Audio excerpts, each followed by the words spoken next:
Welcome, Washington, D.C. Metro, to Real Estate Radio, the most important hour of radio every Monday on 1580 AM, The Big Talker. Thank you for joining me this afternoon. For those of you who don't know, Real Estate Radio is a show dedicated to building the Washington, D.C. housing and credit markets. Within every market, there are solutions, as well as tremendous opportunities. You just need some trusted advice.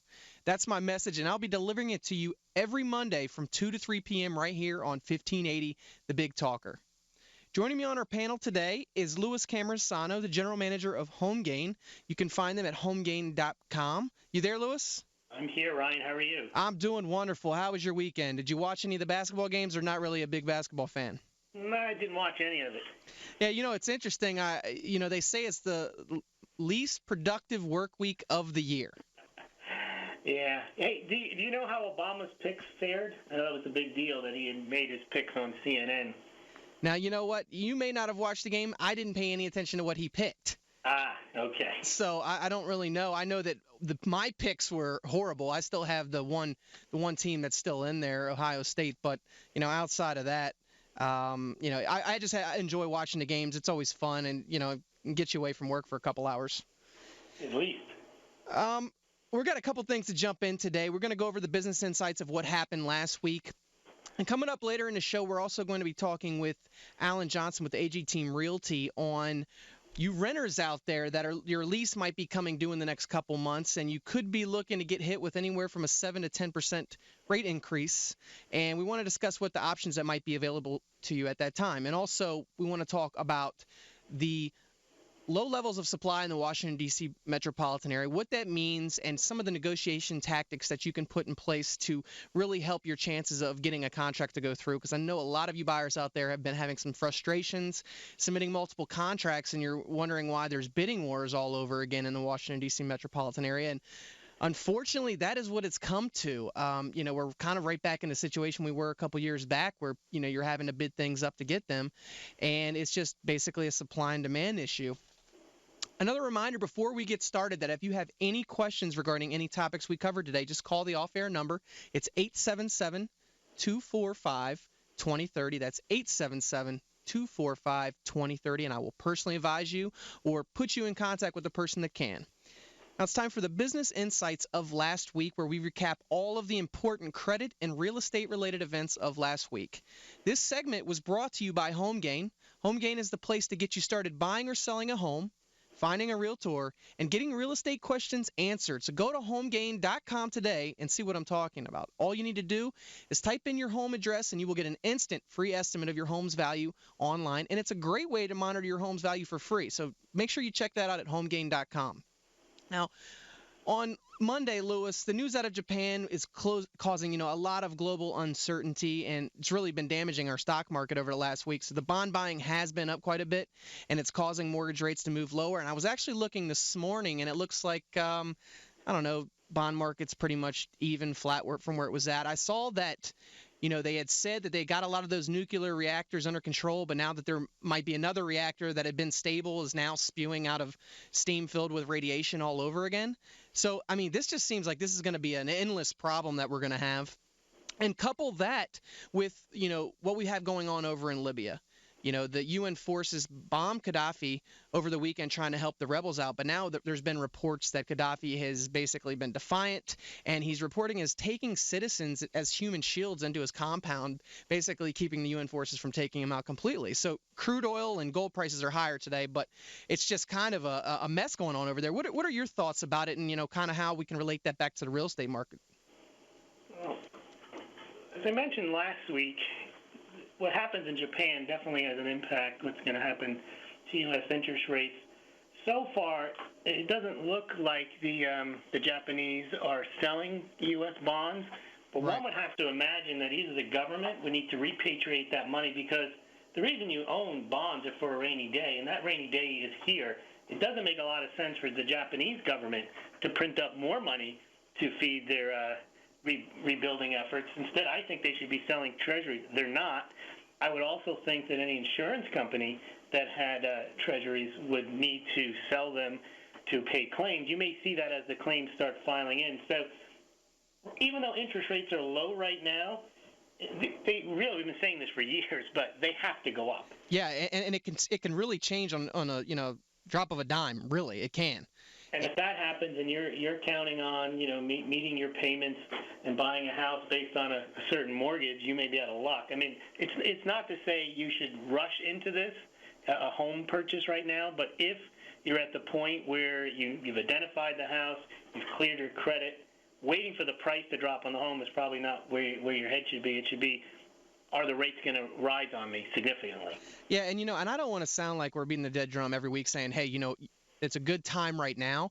However, we can't control these unforeseen circumstances that are taking place overseas.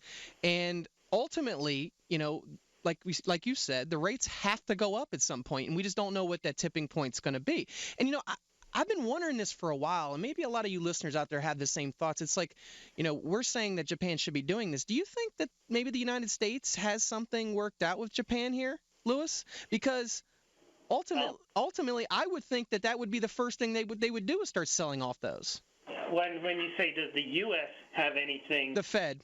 Yeah, well, then the problem with the Fed is you really don't know what they do sometimes ever, and unless you can get them to disclose information, you won't find out about that for months or years. Yeah, and I mean, this is just my thinking. I think that they're actually behind the scenes, the Fed is negotiating, hey, can you hold on to those as long as you can till we can work out some sort of thing where we can, accumulate more of our own debt or whatever we have to do so that there's not this mass sell-off that just creates this, a trickle-down effect all across the board. Well, sure, there's central planning involved because if you saw when the yen appreciated, there was intervention at that point as well. So yep. It's all tied together, and you're probably right to suspect, although you can't prove, that there is some type of manipulation going on to keep the bond market afloat and the currencies kind of consistent with each other.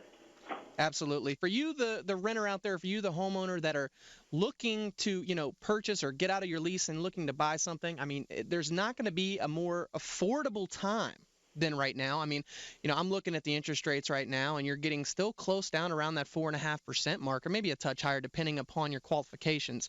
Remember that it's important when you're looking at what you're being quoted from one lender to the next that you look at APR, which is your annual percentage rate. I know a lot of people are confused by what APR is and what that means, but ultimately, if you look at the APR from one lender to the next, you can really look at what your total loan costs are going to be over a 30-year period. So if you see one APR is 5% and you see another one is 4.875, then typically what that means is you're paying more cost on a loan with that one particular that's higher.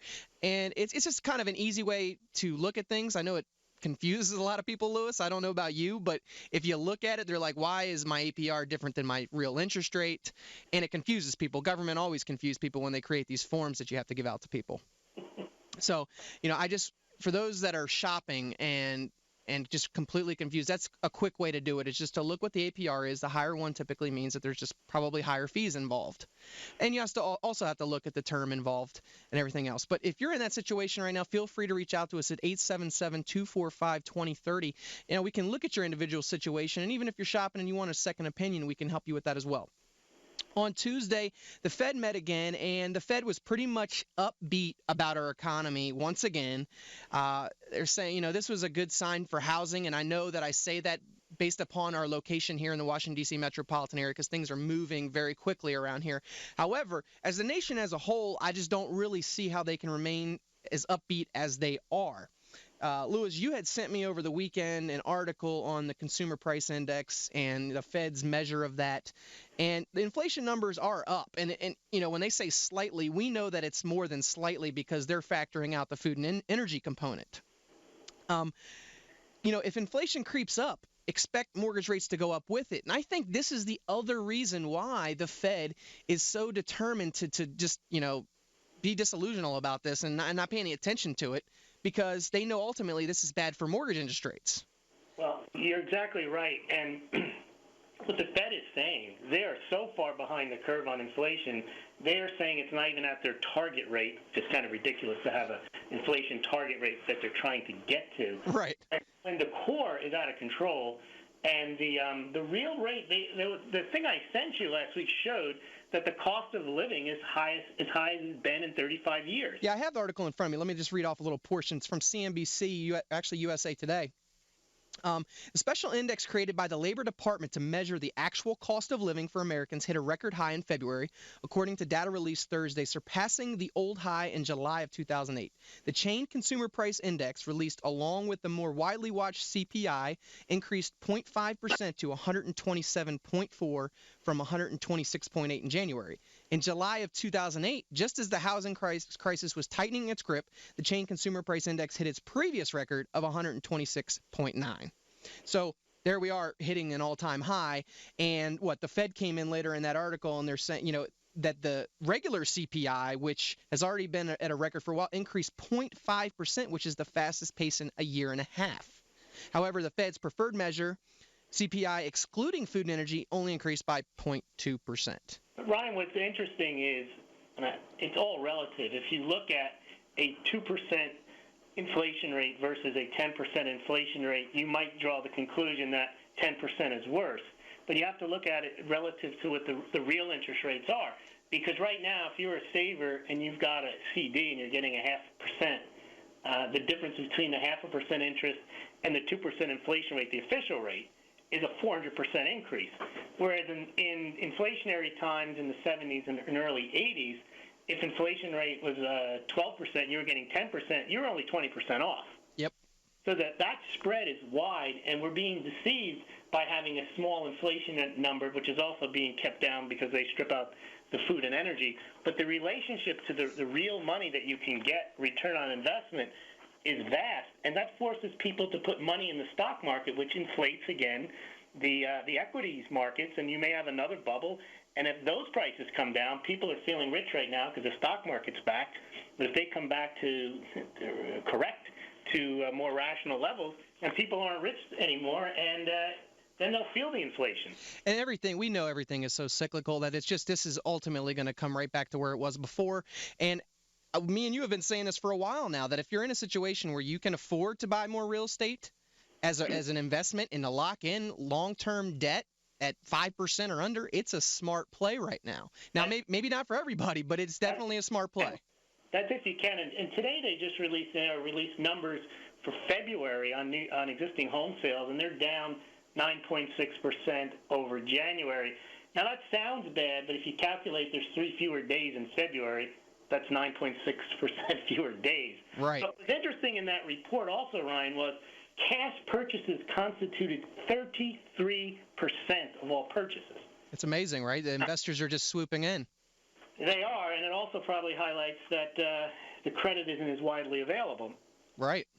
For people. So to your point that you just made, if you can get your hands on a good rate and you have a good price home, one which is fairly valued based on whether you can rent it at the price that you pay for the mortgage every month, then it's foolish not to lock that in, because if there is inflation in the future, you're going to be paying back your mortgage at a much lower rate than the inflation rate. Absolutely. 877-245-2030. That's 877-245-2030. You're listening to Real Estate Radio. I'm your host, Ryan Sloper, joined by Louis Cammarosano, General Manager of HomeGain. And I think, it's interesting that you mentioned that, Louis, because I had a situation where I was doing a loan for a young couple. They had put numerous contracts on different properties. This one property happened to be a relocation company, so it wasn't a short sale or foreclosure. It was just a standard relo.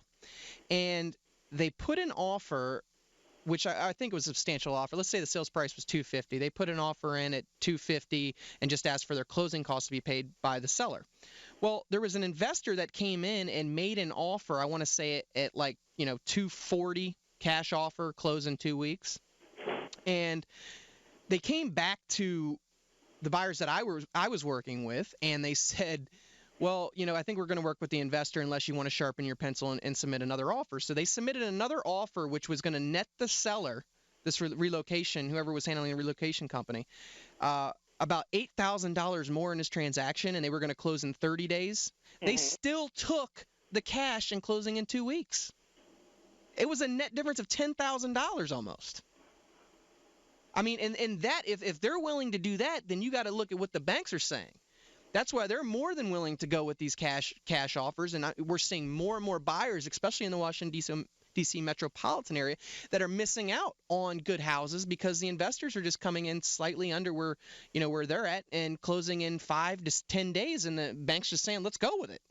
No, I guess that makes sense. They don't want to have to worry about a financing contingency. Or a home inspection contingency or, anything else that's there. Yeah, so I guess the 33% of people, of homes that were bought using cash highlights the underlying market, which is the bargains are there, and if you have the cash, you come and you get them. Exactly. And, there's more and more hedge funds that are popping up every day. They're buying these distressed assets too. So, it kind of goes along the lines of what we've been talking about. I mean, if they can, they're running up these huge credit lines to buy these either notes or, just distressed properties in general. So if they have, millions and millions of dollars of credit lines, they can afford to buy quite a bit of stuff, and a lot of banks are giving investors and hedge funds a decent amount of credit line, and the money's cheap right now. Yeah, well, the other thing is, if you're a bank, it's probably risky to make loans at these low rates. If you're going to sell a 30-year mortgage and not knowing, but predicting that there's going to be higher rates, it's not a very smart move to make a lot of loans at this rate. So if you can get one, makes a lot of sense to do it. If you can get a 4 or 5% 30-year fix. And I think a lot of people right now, especially people that are in a move-up situation, where let's say that they bought their first home and they're kind of like, well, we're a little underwater, we can't get rid of it for what we owe right now, and they're maybe considering buying another one, and they have a little bit of money saved up, and they could maybe borrow it from their 401k or from a relative, whatever it may be. A lot of people can still qualify and carry that other payment. Especially around here because we have dual incomes. Most, Sure. So let's say the average is, $100,000 for a couple. They can afford to carry that payment and still go and buy their, their, so to speak, dream home because they can carry that payment, and the interest rates are so low right now that it really behooves them. I mean, they can turn around and rent that property out maybe have a net profit on the rental property. Well, that's true. You know what I think is happening, though, from a macro perspective, is many buyers actually either think or do not have the ability to get these loans. Right. Or they have a lack of desire to do so because they're just hearing gloom and doom in the market. Right. And they've seen their friends and families or they themselves have lost their home. So buying a home right now is not the first thing that people are thinking of if indeed we're coming out of a recession. Yep. However, that doesn't mean that it's not the right time to get a mortgage at a low rate if you can get one. It may be that the banks are less willing in general, and also that consumers are less numerous, so that's where the investors are picking up the slack. And in many cases, as you say, buying them with cash. Absolutely, and that's the whole point of our premise of our show is that, Real Estate Radio, we're here to kind of, educate and inform the listeners out there that just because you're reading it in the media that everything is doom and gloom out there doesn't mean it is, and there's always an opportunity that's out there for somebody that wants to pursue it. I think that's actually a selective opportunity, unlike what you heard in the mid-2000s, which was it is now a good time to buy and real estate always goes up. Right. That's not what you and I are saying. Exactly. We're saying this is a selective opportunity for those who can find the right property and get that mortgage rate. Absolutely. And then let's take it a step further for people that are renting right now and unable to find a property that they can rent within their range. Believe it or not, they might be, it might have to be a condo or something like that, but they can achieve move into that property, have less of a monthly payment, and actually really no money out of pocket if they're a first-time home buyer. There's a couple state programs, VHDA, and there's a federal loan program through the Bank of Atlanta that you can accommodate these things and get somebody into a home for next to nothing, where you figure when you're renting, you at least have the first month's rent security deposit and then the first month's rent. Well, the other thing you have with rent is, many times if you're renting a home, not a apartment unit, you may not be able to stay there for the period of time that you wish to stay there. It is in school. Right. And, that's the advantage of owning a home is you can meet your mortgage payments. In many instances, even if you can't, you can still stay there. Whereas in renting a private residence, you will have to leave it when the rent comes. When the lease comes due. Yeah, absolutely. And you may not be able to find a suitable rental in your school district. Yep. There's so many reasons why people want to buy homes right now, and I think that inevitably, with the low rates, it's really making it an easier decision than it was before. However, I think there is such a negative light on the industry that it is making it still a tougher decision for somebody to get up and move from their home. And also, not having a job and not having the money doesn't help either. Yeah, absolutely. And then what we had just mentioned about the inflation, I mean, people see these gas prices rising, and it's kind of like, whoa, let's slow our jets down. And this is what bothers me the most about the Fed, is that do they not understand the way most people think? It's like if we see food and gas going up, do we tend to just want to run out and purchase a car or run out and purchase a house? Well, you had that guy at the Fed, I don't know his name, but he tried to say that things aren't that bad on inflation, and he pointed to the price of an iPad still being $498. Exactly. And that produced a lot of guffaws in the audience because you can't eat an iPad.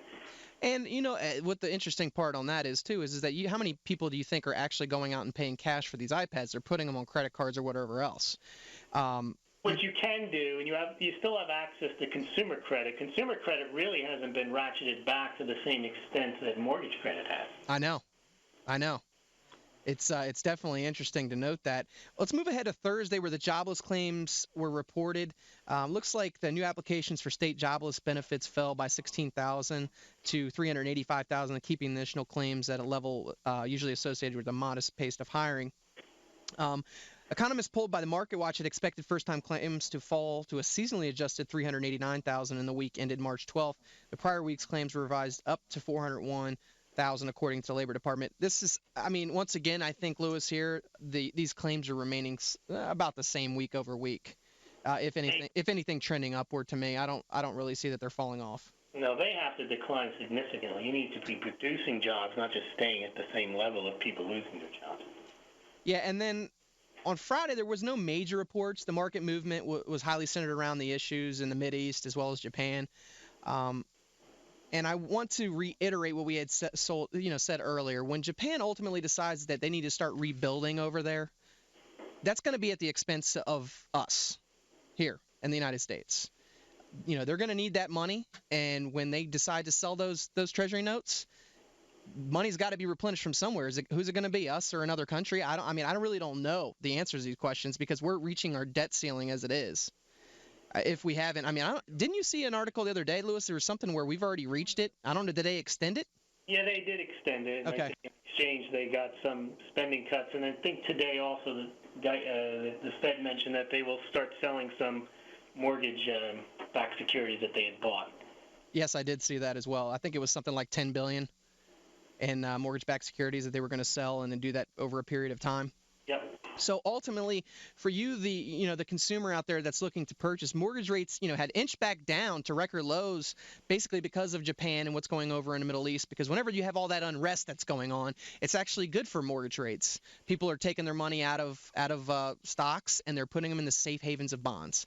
And if you think about it, Ryan, the reason we say that interest rates have to go higher, if not for the Fed artificially manipulating the rates downward, the market would be pushing them higher. Absolutely. At some point, this is like a coiled spring. The Fed cannot control the market forever. Not at all. The free market eventually will kick in. It's just a matter of when. Right. And, for anybody that could possibly be sitting on the fence just thinking that rates are going to go lower, please do me a favor and just reach out and lock in your rate as soon as possible. These rates are just absurdly low. I can't even emphasize this enough. Yeah, if you are just holding back because of interest rates, right, that's foolish. Well, there's a lot of people, believe it or not, Lewis, that think that the interest rates have the ability to go lower, and what they're not realizing is that the prices are going higher as rates go lower. But the risk-reward ratio there is how much lower they're really going to go versus how much higher can they go. Absolutely. 877-245-2030. That's 877-245-2030. We're coming up on a break, but when we come back, we're going to be jumping into with Alan Johnson on whether your lease might jump up 10% next week. Lewis, I want to appreciate you for coming on. I really appreciate you being a regular contributor to the show. Thanks, Ryan. Talk to you soon. Take care. You're listening to Real Estate Radio. We'll be right back.